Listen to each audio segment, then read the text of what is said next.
প্রচণ্ড গরম সম্পর্কে রসুল সাল্লাল্লাহু আলাইহি সাল্লাম যা বলেছেন।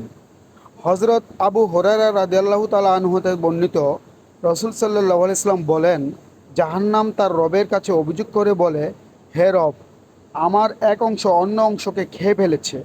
মহান আল্লাহ তাআলা তাকে দুটি নিঃশ্বাস ফেলার অনুমতি দেন, একটি নিঃশ্বাস শীতকালে, আরেকটি গ্রীষ্মকালে। কাজেই তোমরা গরমের তীব্রতা এবং শীতের তীব্রতা পেয়ে থাকো।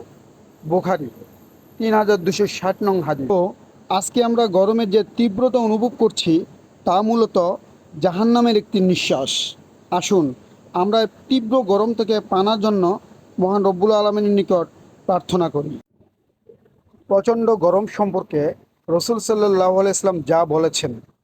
হজরত আবু হুরায়রা রাদিয়াল্লাহু তাআলা আনহু হতে বর্ণিত, রসুল সাল্লাল্লাহু আলাইহি সাল্লাম বলেন, জাহান্নাম তার রবের কাছে অভিযোগ করে বলে, হে রব, আমার এক অংশ অন্য অংশকে খেয়ে ফেলেছে।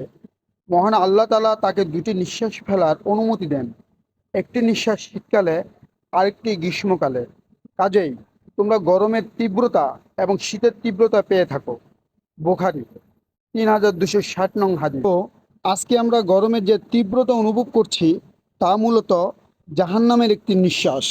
আসুন আমরা তীব্র গরম থেকে পানার জন্য মহান রব্বুল আলমিনের নিকট প্রার্থনা করি।